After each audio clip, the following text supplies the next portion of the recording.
kidney अनिमक लोई बेरा कारंबा kidney अनिमक fail होइसलकपा यंगो Delhi की मैसा मरसिदा मा इसिंग बक्ता हाइदि इसिंग खोरांगेना इसिंग दो मबुक थन थकपा याद्रबन आसे नाना हिराक लंगदाक चाना इंजेक्शन तौना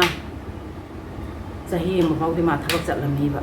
मंगा तरा दोरसु खसी मतें बांगने इचाजा हानागी पुंसीदा मो हंजिनबा अदु खक्तंग पिना बियोयना मयाम दं नीजरे आई वा यावंग सु हाइजदेबा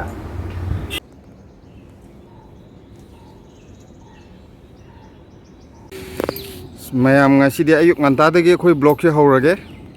injang na pi khare heke na kakhala ine thoi di tumori ma tuminga jida silaiba ni kitang heujena adu ngasidi ma'am jang na pi ji hek na khoi mathaki thabak to buji ut na wari am khak lijar ke khoi imung amagi wari am khak khoi gi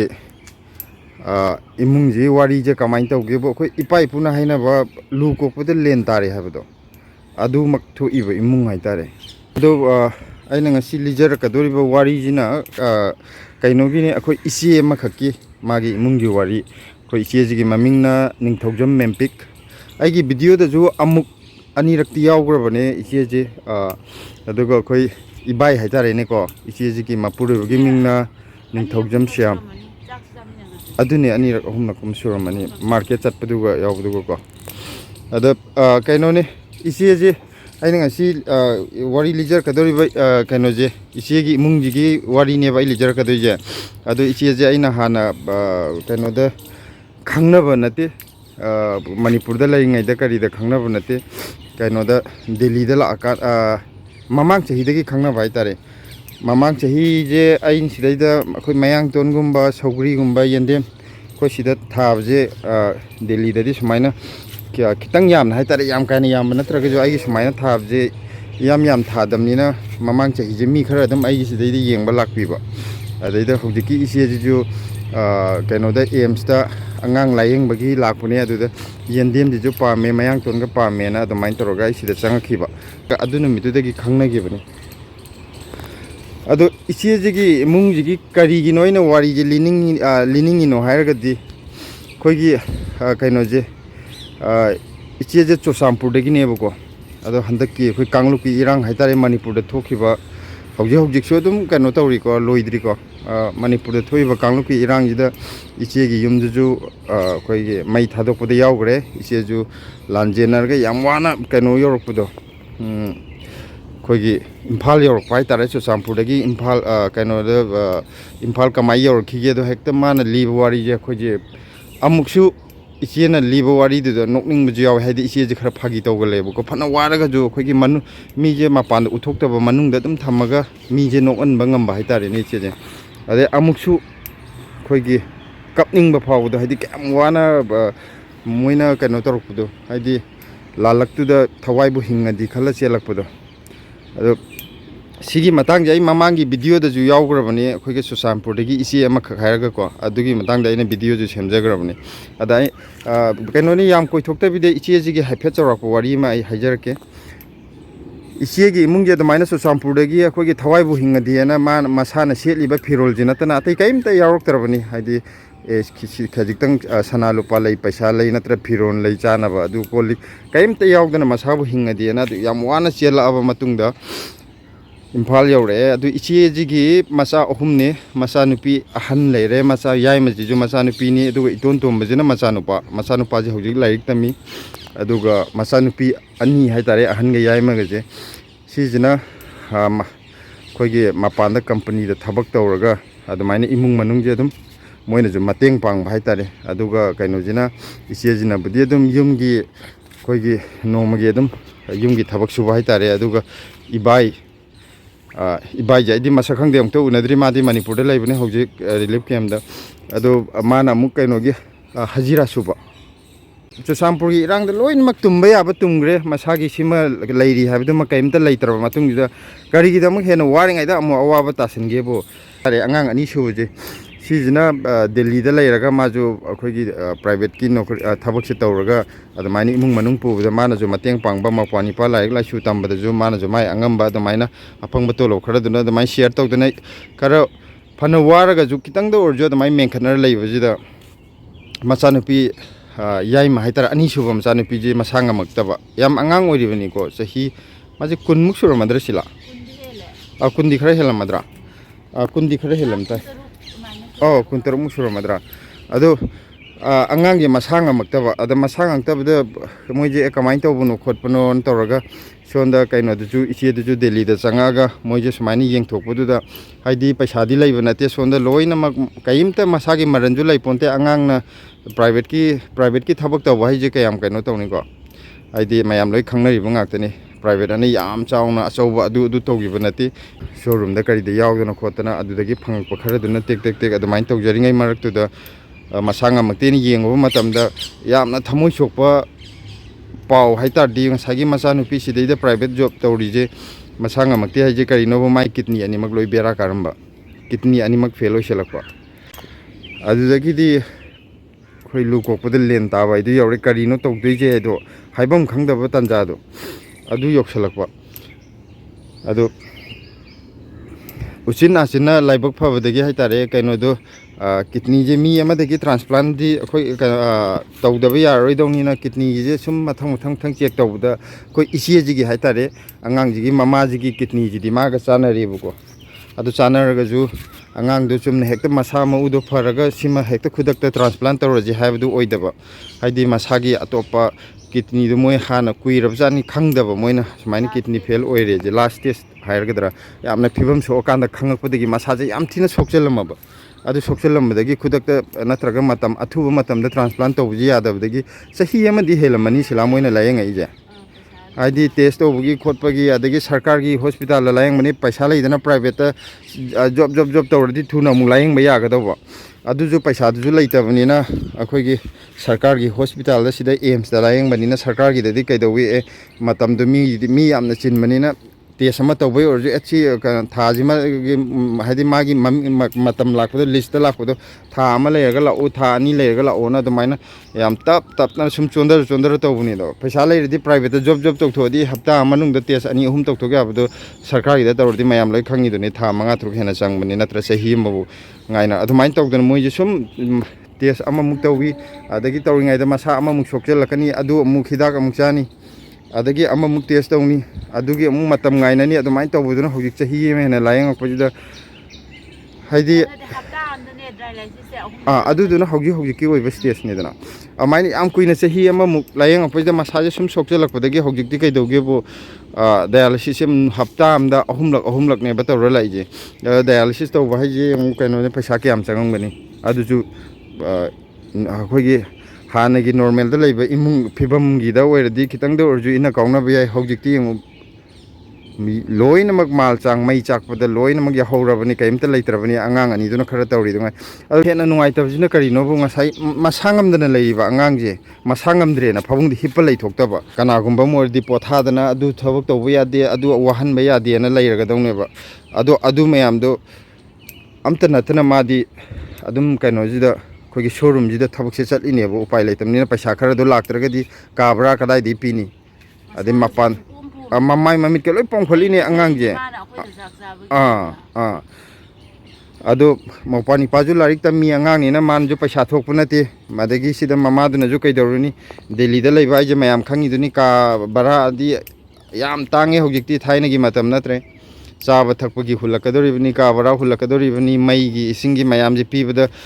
magi anaba layeng bu sungna natna moi leiba chabu khakta da paisa je mayam am changakaduni adu mayam do paisa du leitabni na angang do nana kaino tor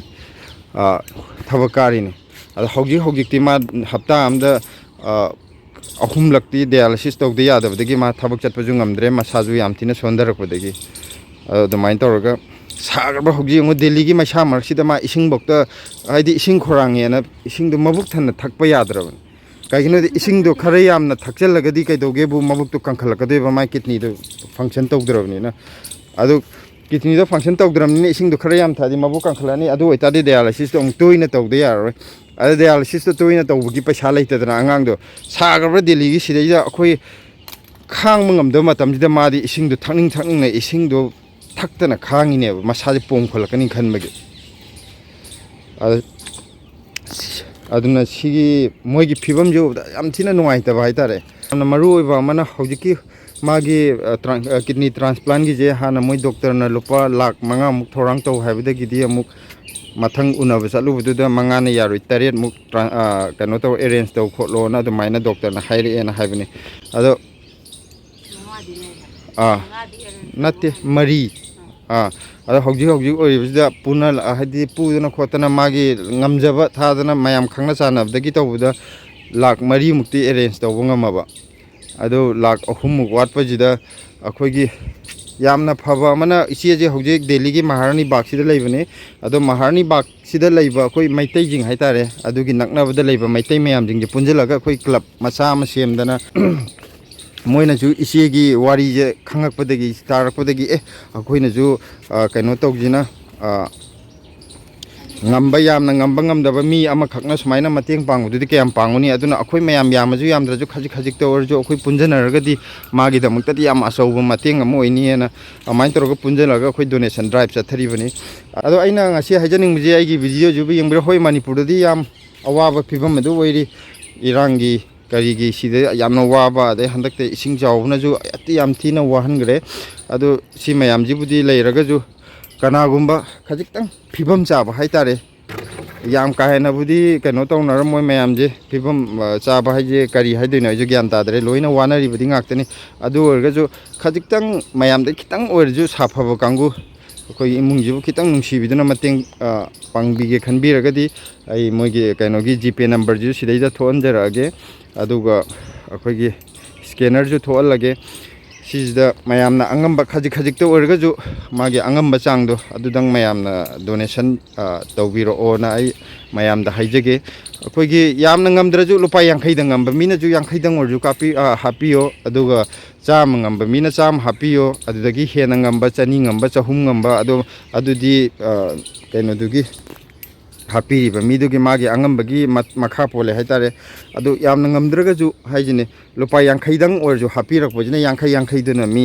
चंगा अमा चात्रुक अमा लागादी हाइदि पैसादो सोंदा खजिकतो कनो तौरगजु इमुंगजिददी याम अचौबा मतेंग अमा ओइदोइने अदुना आइना सुमाइना donation drive की video सेमजबजे ngasiना जो अहान बने इमुंगजिगी वारीजे ताबदा नुवाइ मंदबदगी दुना लेबाक मियामगी हाइतारे mateng ni jage ana sumaina ngasi gi video je semjarakpani ai huji ichi dugo unnabagi ju loina makhata na video hapjarake hoji ichi hoida chattoine mayam aina hoji akoi ichi habdo ichi dugi yumda hoji gi ore adu si ichi hoina laije si maharani bakida sunlight colony manakni soje sunlight colony chingrecha tu ichi hoina hoji laije mo sidai yam chamna phobung macha ma makhada tharagani ko sidai da पोचै थमनबा यामना पिकपा का मचा हमदने लैरिजे याना यानाबा अदो अखोइगी इसे लेरे अदो यनसिना इबे मने मसा ngamद्रिबा ngang जे सिजने अदो सिदना अखोइ इसे लेरे अदो कैनोने इसे गजु उनरगा हाइफेट वारी वाताय अकुपदो अखोइना चौरापा खरा खंगबा खक्तने मनुंगदा करी करी प्रॉब्लम लेबा अदगी कयाम अवाबा थेंगनाबदुदी अखोइ इसेना इसेदा हायलागे अदो इसे जे अखोइगी युमददी इसेगी मफम अखोइना बुदि चुचामपुर ना दुम हाइरेको अदो चुचामपुरगी दजु लाइकाय मयाम खाइदोंनि इसे होइगिजना करम्बा लाइकाय ओइदोइनो कदाय वाइदो ओइदोइनो इसे युमदा होइगिजना दि फाइले लाइब्राम लाइकाय हेना अखोइ लाइब्राम खदा ताबनेबा अदो आई इसादि फयेंग निंगोनेबा चुचामपुरदा युम पानबा दि फाइले लाइब्राम लाइकाय अदे हाउसिंग ना मोइ मोइ फेसिंग ना ममिंग उदि जी अमु मोइना अनौब थोले कंपाउंड बेंग हैना थोले अखोइगे असेंबदि लाइब्राम लाइकाय गूगल मैप ता लाइब्राम लाइकाय हानि इरांग जे थोक्त्रिङैददि लाइब्राम लाइकाय ना लेरमबनेबा इरांग थोक्त्रिङै ममांगदगी सो मोइना कंपाउंड बेंग हैना मोइ लंबी का थाबदि हो अदु इसे हाइफेट वारी लिथोकपिरोने कैनोजे बेमना नारकपजे करम कांदगी नारकपनो कमाय खंगकपनो अदुगा करी करी ओइरमनो हाइबदो चरको हाइफेट हाइबिरोने चेन 2024 के जनवरी तांग कुनि पांजिदा क्लिनिक अम थबा पुलप सोर हो नारतबा अदुदा आसमा ओइरमनी ना क्लिनिक मसा अमदा येंगुबा अदु क्लिनिक मसा अमदा येंगाना बीबी याम वांगे नंगिसे किडनी दे पेरा लेदो माले एमिट तव हाबा दो खोदि सिदा एमिट तवनो पैसा लेते हाबदु मोइना एम्स तो ओइना तव इमरजेंसी दा चलोइना खुदक इमरजेंसी दा पुबा एम्स दा अदैदि मोइना टेस्ट तव कैदौबा तौबिरगा बीपी दी हिना कैगा खरा तौबिरेरगा नंगिसे किडनी सोको माले OPT da kidney ki doctor ka ta na ro na thadola ba rikha tawra adai koina khangnaba mi su kaisu leitaba ni na appointment se online de yang ganda March ta phange ba March tang mari de phange adu phau ngai ra ka atai private to budi haibe be yang moi paisa am chau bu da ngam ta na ngai re em sta adai ngai da ko de moi na tai re khai re nang gi se kidney fail loi re ani ma toner lei ga dra hange adai na choi ba kai ga le ram to de ai bi ge na au lei ni hai ra me ya re wa loi re transplant tau to su ya ra roi test tau no ba toner ge adu di kare kra roi pi ra pe adu em se yam tap pe ba mi yam ba ne na sen ba ne na sahi ma ga ma khai bu su jalak le ba khoi bu ji la yeng ko se adu da ma se kan ngam wi che ma se na hirak lang tak cha na injection tau na sahi ma phau di ma thabak chat lam ni ba upai lai ta ba ne na adai di February si da gi kan ngamak ta ba da ge emergency da ahum lak siru re ba ma se sining se ta sibu siru ra ne soro ba nya da na ahum lak ko kha ba ma tung dai di dialysis tau da ba ya roi tau ro ha da na em se di phang de ba dialysis se adana private ta tau na khai da ge hong ba nak pa thira ka koi si da jiban hospital da tau e ba February tang tara dai ne dialysis tau ro ko se al da ge koi na ta transplant gum ba tau bu da khajik chu mateng oi na bai na ma jo मागे थबक तौरम बदगे खरा तुंग छनजब कैदौ बसे खरा थमजरम मे बला ने होंगुंबा पोलोय लोरे अदु मा तुंगदा इचनुपी नमो सुचामबु दगे इचनुपी नमो अखोगे मेते लकाय सोसाइटी गुंबदा थादो लेरगा इन ममा तेंग खरा नी से नोय नमा सा से येंग ngамद्रे न माना नी बिरे फेब्रुवारी मास सिगी कारक सिगा मतेंग खरा नी जग्रेबा कोय मयाम दगे मतेंग नी बसे मयाम न नुसिबि दन पि बिरे ए अदु पि बिरा को दुसो कोइना सोमदा मासो थबक सु सत्रे डायलाइसिस सु तौरे इंजेक्शन जो तो सिंगल ए डायलिसिस तौरी जी प्राइवेट हॉस्पिटल तौरी ने बा आदि सरकार की दि मतम दो कनो तौदमनिना फंगदबनिना अदो अहानबा तौबगे लाइन हाप कैदौ से लिसिंग तरा तरु काट्रे कुंबा संगेबा माने सिदि ngaire लेबजु याबो पोसु नते अदुगा अमो मो खु तौद लिसिंग अनि गा सत्रे सत्रे कुइना तौगेरा थुना तौगेरा लिसिंग अनि गा सत्रे सत्रे लवे अदुदा आइसे वांगा मसु कया से हाइजते बको अदुगे अदुमाइना तौरको सिदा होजिक्सि अमु ट्रांसप्लांट से मतम यौसेलग लास्ट की टेस्ट यौसल अबने बे एप्रिल सिदा ट्रांसप्लांट यारनि सि लोयरदि हारगा ई यूनिट अनि कापखिबा अदुदगी माजे ई सिदा लाइना अमा आई हाइबदि हाइत्रे एंटीबॉडी से अदु याम वांगबा अदुदगी माजे तौ यारोय तोनर अतो पथिगेरा अम हाइरक लेबा खोय तोनर अतै लेत्रे हाइरेबा खोयना aina taba atai leite haibadai di adu waradi treatment tawraga plasma paralysis haibra adu tawraganda yabagi chance leiba su yawe ahanba test tawda ma se 52 la e yawange sidi haire adu ga second amuk tawda 36 la e adu di doctor mayam moi asobu singa meeting tawraga ya ya de adu tanarage adu ga kaura ge na doctor sina haibirak le khajitang senior doctor orasu pai asobu na tabasina adu moi meeting lora ga nongala kaura ko sida nangi se yabagi chance laye aduna hanadi moina lakmanga thorang tawo haibani transplant gi se adu phaude koi sai naw sing mari mata dai pu ko laga tawrage na koi se khonna ramba adu ga doctor sina kaura kanda hojik tinang treatment tawdaba yara roi lak taret thorang tawo paisa tu lai kanda laklo emit tawra ro imong manung wari sana ro na lak leba adudai di somda koi je tawhong khang tre lakmanga du baudi koi pu pu la thige khale ani mu hengal e aduna su kona ni kona roi so khang triba mane adudai somda koi ge ashram marani ba ke club ke president oiba madam susita se dai na koi tariba maitai jing di club se maitai club se marani ba club lay au adu dai na madam se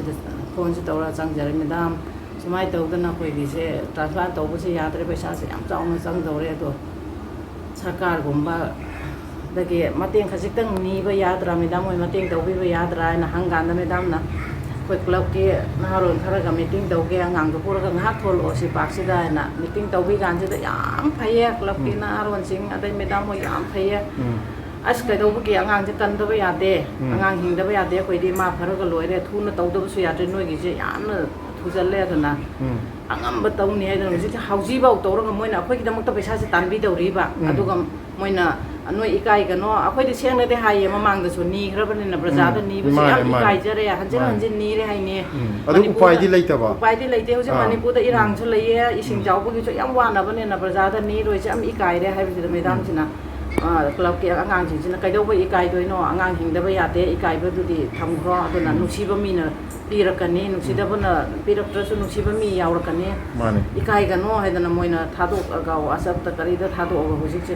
ꯈꯔꯗꯤ ꯆꯪꯕꯤꯔꯛꯂꯦꯕ ꯑꯗꯨ ꯆꯪꯉꯛꯄꯁꯤꯗ ꯉꯔꯥꯡ ꯅꯍꯥꯟꯁꯨ madam ꯂꯥꯛꯑꯝꯃꯦ ꯑꯗꯨ ꯆꯪꯉꯛꯄꯗꯨꯅ ꯅꯣꯏ ꯑꯣꯏꯕ ꯌꯥꯔꯣꯏ transplant ꯍꯥꯏꯕꯁꯤ ꯌꯥꯝ ꯃꯥꯗꯤ ꯂꯨꯕꯅꯦ ꯄꯩꯁꯥꯗꯨꯗꯤ ꯌꯥꯝ ꯆꯪꯀꯗꯣꯏꯅꯤꯗꯣ ꯅꯣꯏ ꯇ꯭ꯔꯥꯟꯁꯄ꯭ꯂꯥꯟ ꯂꯣꯏꯔꯦ ꯍꯥꯏꯅ ꯂꯥꯏꯌꯦꯡꯕ ꯂꯣꯏꯕ ꯅꯠꯇꯦ ꯃꯗꯨꯒꯤ ꯃꯇꯨꯡꯗ ꯍꯤꯗꯥꯛ ꯃꯃꯜ ꯑꯇꯥꯡꯕ ꯌꯥꯝ ꯀꯥꯝꯃꯛꯈꯤꯅꯤ ꯑꯗꯨꯅ ꯏꯀꯥꯏꯒꯅꯣ ꯅꯤꯔꯁꯦ ꯍꯥꯏꯔꯦ ꯑꯗꯨ ꯑꯩꯈꯣꯏꯁꯨ ꯏꯀꯥꯏꯗꯤ ꯏꯀꯥꯏꯅ ꯑꯗꯨ ꯅꯤꯔꯦ ꯃꯌꯥꯝꯅ ꯑꯗꯨꯅꯤ ꯄꯨꯛꯆꯦꯜ ꯆꯥꯎꯕ ꯃꯌꯥꯝꯅ ꯂꯨꯄꯥ 5-10ꯗꯪ ꯄꯤꯕꯤꯔꯁꯨ ꯑꯩꯉꯣꯟꯗꯗꯤ ꯆꯥꯎꯋꯦꯕ ꯄꯨꯁꯜꯂꯀꯥꯟꯗ ꯅꯨꯡꯁꯤꯕꯤ ꯂꯨꯄꯥ 50-50ꯗ ꯄꯤꯔꯒꯁꯨ ꯄꯤꯔꯛꯏꯕ ꯃꯤ